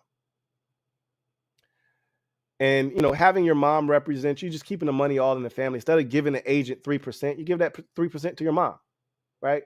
There's nothing wrong with that. All right. Here's the precedents that they don't want to set. They don't want to give him a fully guaranteed contract, period. The rest of the league, the other 31 owners were pissed at the Cleveland Browns for giving Deshaun Watson the contract that they gave him. They were beside themselves. It was absurdity. But that's why I said, if someone views Lamar Jackson as their ticket to winning, to hell with what the other owners think or want, they're going to do it. No one's pressed to do it right now because there's still other options available.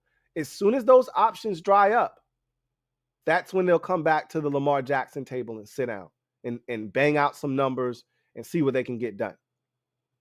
So that's what I contend. I could be wrong, and everybody could be lukewarm on the idea of forking over 2 first-round picks for a guy that hasn't been healthy to finish out season 3 years in a row and giving him essentially a fully guaranteed contract that's going to probably surpass $200 million. Yeah, I think that scares a lot of teams away, because if you look at Deshaun Watson's cap hit for the next 4 years, it's $54 million each of the next 4 years. Now, while that's a lot of money this year, next year, and the year after that, by the time you get to the end of his deal, it'll look like chump change. Guys will be making 65 and upwards of $70 million AAV, and his 54 look like chump change. But it's still guaranteed. They can't get off the books. You can't get rid of the contract. There is no exit ramp. When you fully guarantee a contract, there is no exit ramps. He's getting his money. And as we know in the NFL, stands for not for long. Guys don't get, this isn't the NBA. It's not Major League Baseball. It's not soccer. Guys aren't going to see every single penny of their deal. So, yeah, there's a lot that goes into this conversation. I don't think the collusion takes place because of his mom being his agent. I think it takes place because they don't want to see a player get a fully guaranteed contract. Because if the league caves in here, then what does that say for a guy down the road that decides to pull the same thing?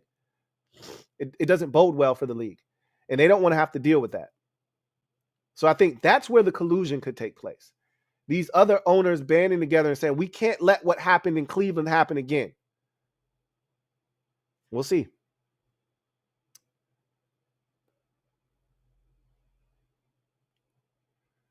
All right. Reedy Davis, thank you for the super chat. Greatly appreciate you. See if you left a comment here that I can read. Here's one right here. Thank you for the super chat, Reedy Davis. Greatly appreciate you. Who writes, what up, Lou? What's up, Reedy? Really think we should trade back and get extra to load up. I think that's in play as well, just like it was last year. Trading back is in play.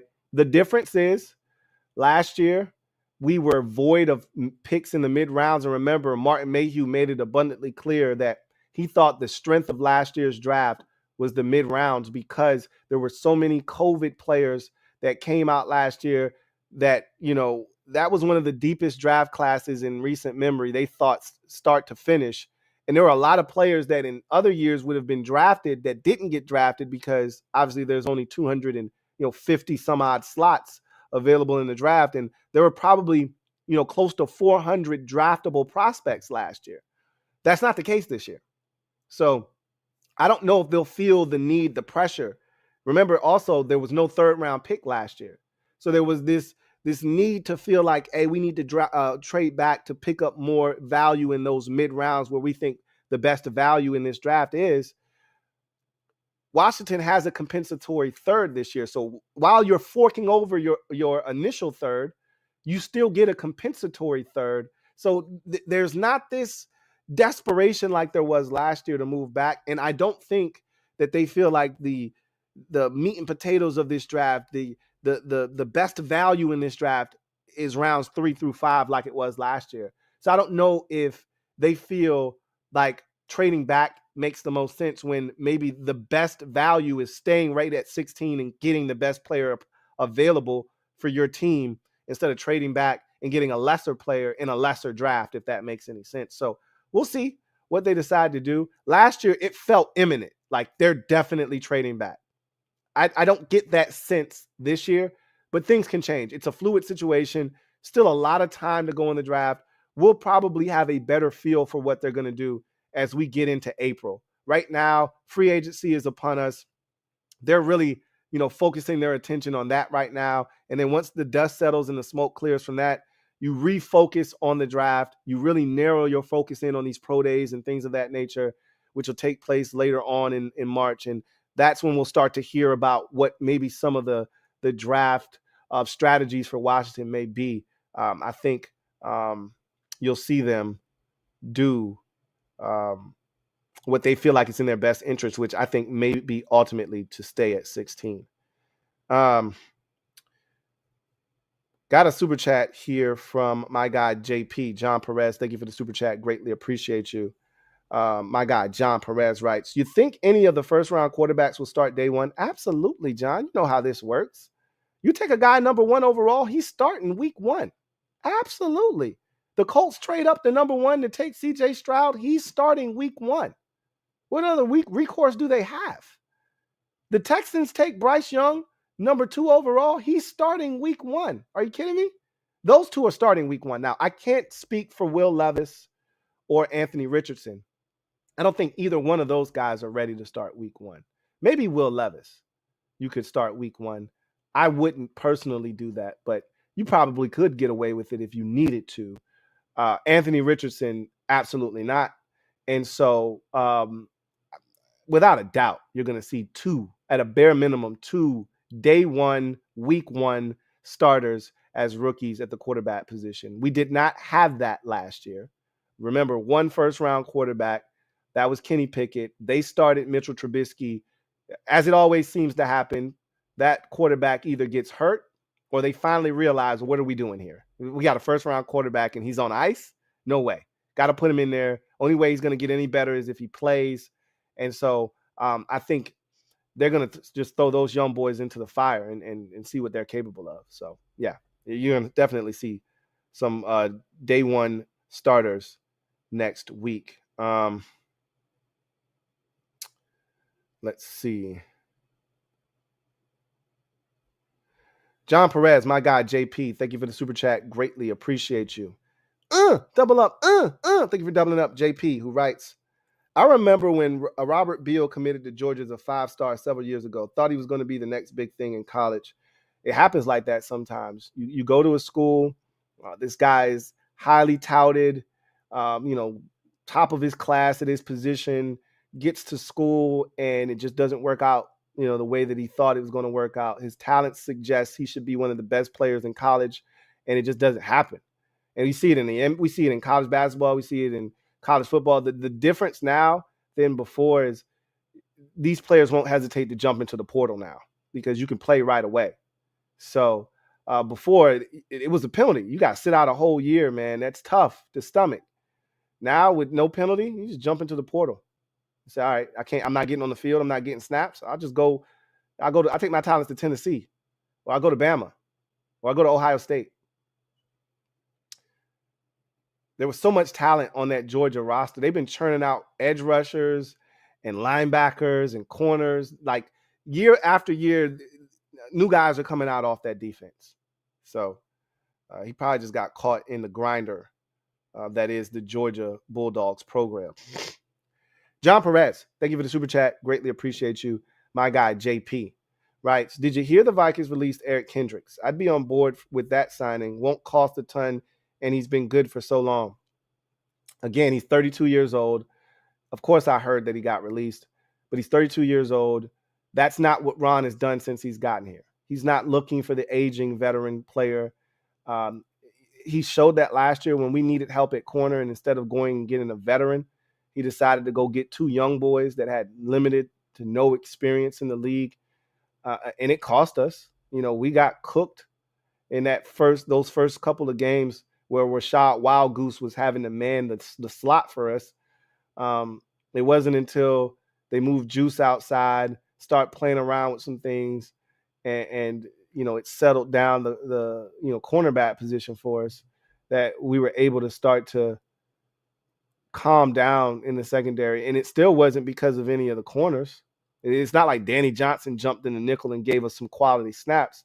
We ended up just taking safeties and like Bobby McCain and moving them down into the nickel. Like, I really don't see him going after veterans at this point of his tenure. I know a lot of people feel like Ron's got to win this year, and thus that should necessitate him going out and signing a couple of veterans. I don't see that happening. And Ron, he's no dummy, and Ron knows that the clock's potentially ticking with ownership changing.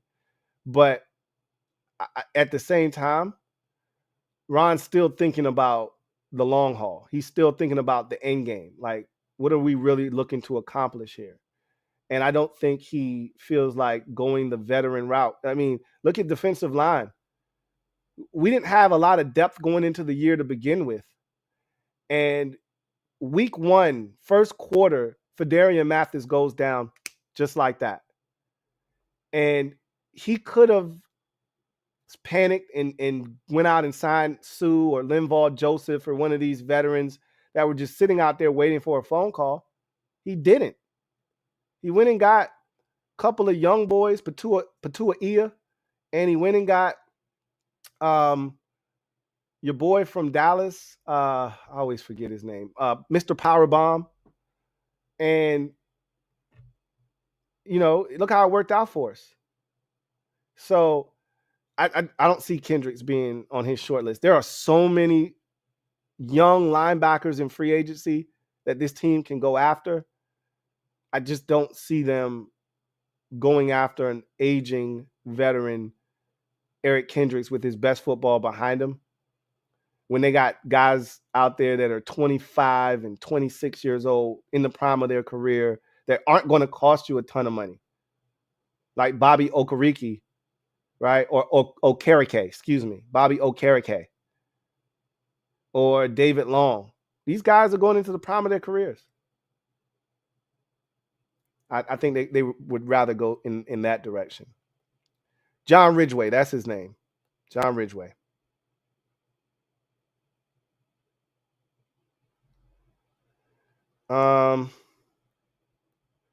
Super chat here from Video Channel. Thank you for the super chat. Greatly appreciate you. Double up. Thank you for doubling up. I got Video Channel writes, Lou, I hear you, but Eric B is trying to get paid in full as a head coach. I see what you did there, and I like what you did there. Says those first round picks don't get him closer to running a team. He's got 1 year, like you say. I think Eric Bieniemy is worried about what talent we have less than Ron Rivera is, because all he can do is coach up what we have. We already got talent here. And if he believes in Sam Howell, like they believe in Sam Howell, then you're not really tripping.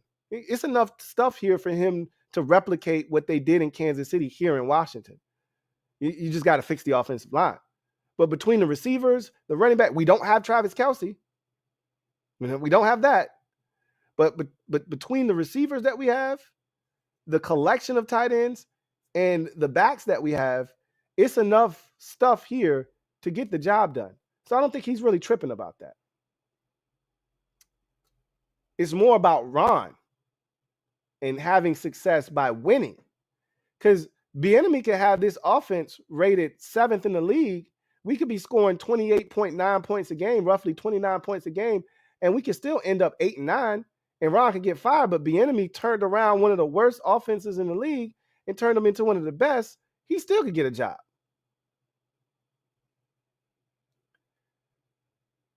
John Perez, thank you for the super chat. Greatly appreciate you. My guy, JP, writes, random question here. How come Ron starting Wentz in week 17 versus Cleveland wasn't a fireable offense considering how bad he was that day?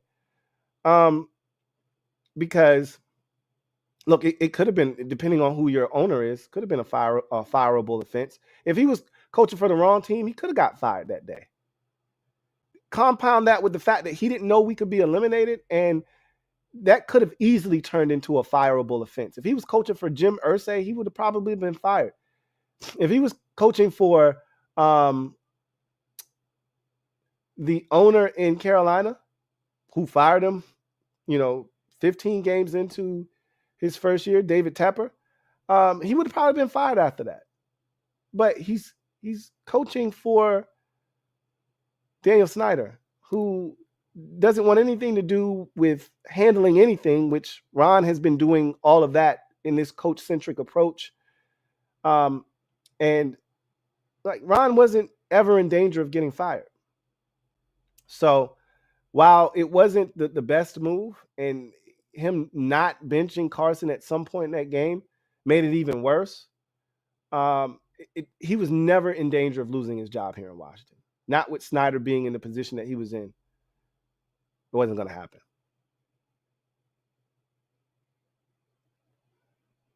All right. All right. So let's go ahead and transition to our final segment of the show. And garbage time. So I wanted to talk about the players who got tagged over the last 24 hours. So the franchise tag deadline window closed yesterday at 4 p.m., which is why you saw all the scuttlebutt yesterday with Geno Smith and Daniel Jones. Again, deadline spur action. If those guys didn't get long-term deals, those teams would have been forced to slap the franchise tag on them if they didn't want to lose them. In the Giants case, their situation was a bit more unique because Daniel Jones getting a long-term deal done was imperative to securing Saquon Barkley for at least one more year under the franchise tag. If not, you would have had a pecking order issue. Daniel Jones in the quarterback position supersedes the running back position, so you would have had to slap the franchise tag on Daniel Jones, which would have then left Saquon Barkley exposed and, more likely than not finding a new home in free agency. So we saw deals get done yesterday because of that deadline. But what teams decided to utilize their franchise tags this year? Not a lot. It felt like in past years there were 8 teams using their franchise tag. Not a lot of teams using their franchise tag this year. Only 6 did it. The Giants, as I mentioned, Saquon Barkley getting a franchise tag. All of these franchise tags are non-exclusive, by the way. Not that it matters. That's usually the standard operating procedure because no one's going to fork over 2 first-round picks for your player. Unless it's a quarterback, that's when you put the exclusive on that guy if you're afraid that somebody else may try to sign him, which the Ravens did not on Lamar Jackson. Jacksonville, Evan Ingram. Interesting that the Jags saw fit to do that with such a deep tight end class coming down the pipeline. You would have thought that they would have had more confidence in their ability to just draft his replacement. However, Ingram is like a receiver. And while this is a very, very deep and talented crop of tight ends, none of them run a 4.41 40 like Evan Ingram does. Okay. So Evan Ingram is, for all intents and purposes, a receiver playing tight end. Only one guy even rivals that in this draft, and that's Dalton Kincaid, but he's not going to run a 4.41 like Evan Ingram did. So, and if you're Jacksonville, while tight end isn't one of those positions that comes in and struggles to assimilate, Evan Ingram was such a big part of your team last year, and you feel like you're on the cusp of taking that next step. So instead of getting super young, you're already a young team as is if you're Jacksonville. Instead of getting super young, you want to keep a guy that's relatively young in Evan Ingram. It's not like Evan Ingram's 29. Evan Ingram's probably 26, 25, 26. And so you keep a young guy around, and if he does it again, you find a way to sign him next year. Lamar Jackson, we talked about that already, tagged by Baltimore. Josh Jacobs tagged by the Raiders. See, that's exactly what I don't want to happen to Washington by not tagging, by not picking up the 5th-year option on Chase Young. The Raiders didn't have to be in this situation. They didn't pick up the 5th-year option on Josh Jacobs. I thought it was unnecessary and disrespectful. It backfired. He had the best year of his career. Now, you could say it backfired, you could say it motivated him. Ron Rivera says it motivated him. I say that's bullshit. I just say he was healthy. And yeah, it did motivate him. But it also was just him being healthier this year, right?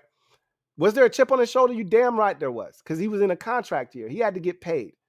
But there are better ways to go about motivating a guy than allowing him to be subjected to free agency. So now they had to slap the franchise tag on him to keep him around for one more year. Washington, Daron Payne, and Dallas, Tony Pollard, running back. So those were the 6 teams that utilized their franchise tags. Who didn't get tagged, though? So, all the time you hear about guys who got tagged. What about the guys who didn't get tagged? Kansas City did not franchise tag offensive tackle Orlando Brown. he's going to be a major sought after. I will go on record as saying he will be the highest paid free agent this cycle when it's all said and done. Generally, tackles of his caliber don't hit the market at his age. We saw the Saints allow Teron Armstead to walk like 2 years ago, and he went to Miami, but he was starting to hit that range right around 30. So, you were comfortable allowing Teron Armstead to walk. Orlando Brown is probably 26, 27 years old. Much different situation. Now, I think he's overrated. My uncle is a Chiefs fan, and he can't stand Orlando Brown. And I've watched enough Chiefs games to know he'll give up some pressures. Now, he's good. Don't get me wrong. But he wants great money. There's a difference. He's a good tackle that wants great money. Somebody's going to give it to him. It just won't be the Kansas City Chiefs. And the Chiefs not giving it to him tells you all you need to know. And I get it. Can't pay everybody. You paid Chris Jones. You paid Patrick Mahomes. You paid Travis Kelce. You paid all these guys on the offensive line. Joe Thuney. All these guys. I get it. Can't pay everybody. But you traded 2 first-round picks for Orlando Brown, or at least 1. You don't let that guy walk after trading a first-round pick for him. That doesn't happen in this league. That the Chiefs are telling you, hey, he's good, but not the kind of money he's looking for. Y'all can have him.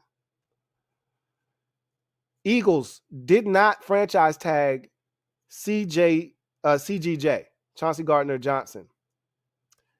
That's surprising to me. Again, another team, and first of all, they stole him from New Orleans. This isn't like Kansas City forking over a first-round pick for Orlando Brown. They stole him. Highway robbery from New Orleans. You would think that they would want to protect their investment. He was outstanding for them last year. He was an eraser in that secondary. I surmise that they're going to get something done with him. They're not worried because they feel like they're going to get something done with him. They better be careful, though. People are always eyeballing your stuff. Always. Okay? We'll just keep an eye on that situation.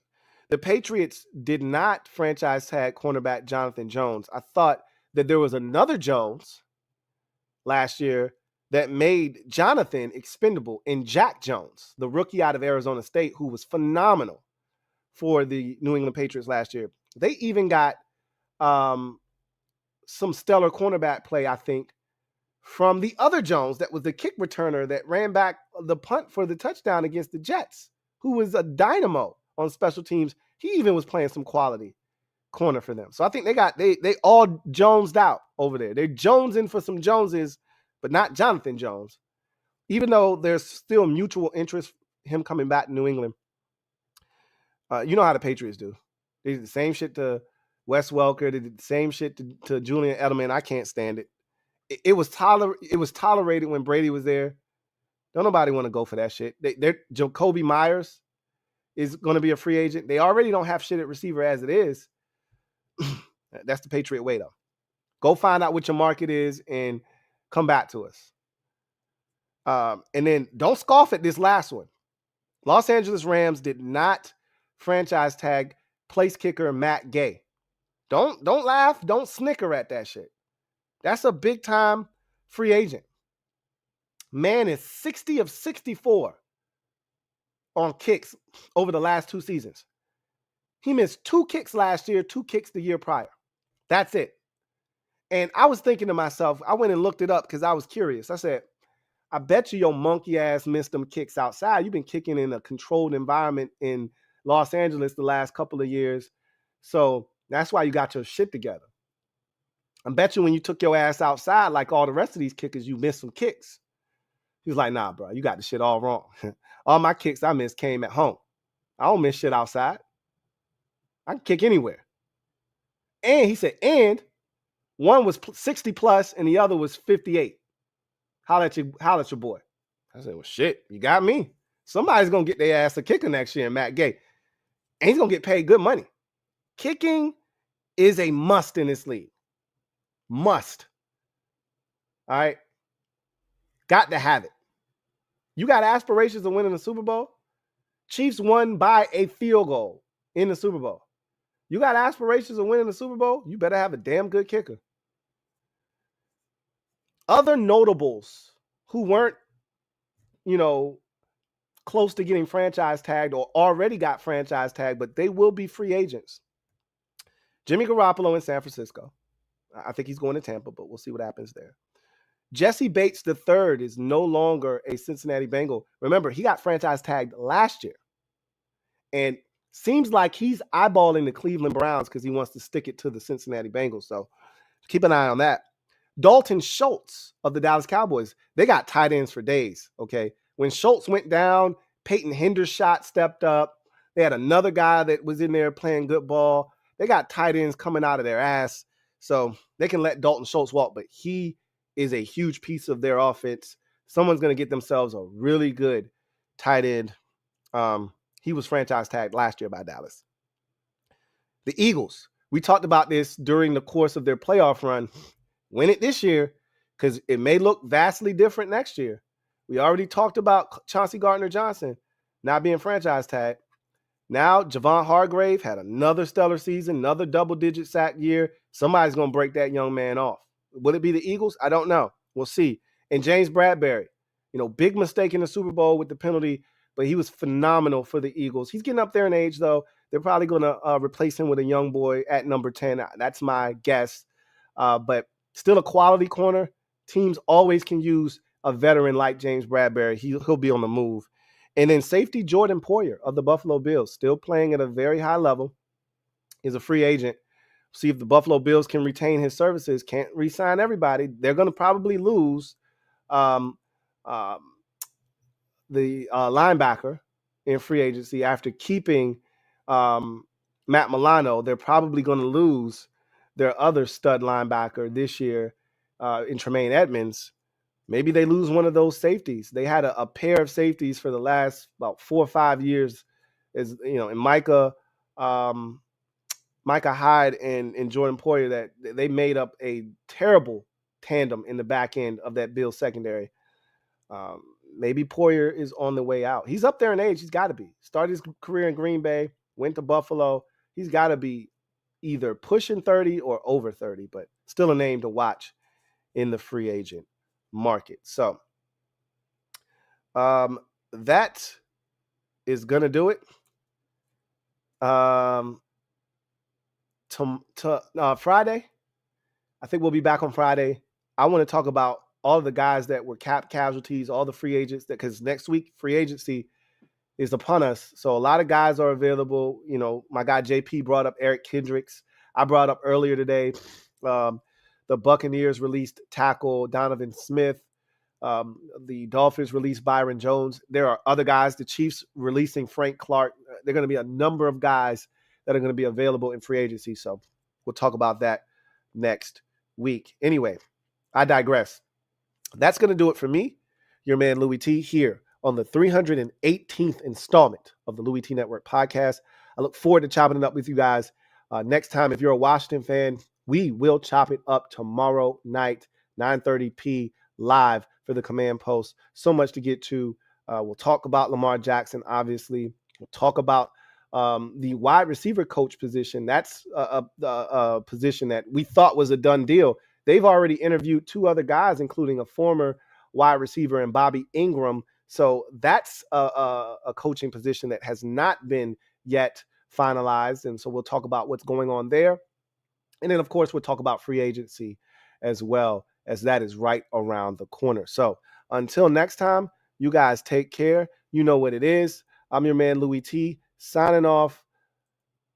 God bless and good night.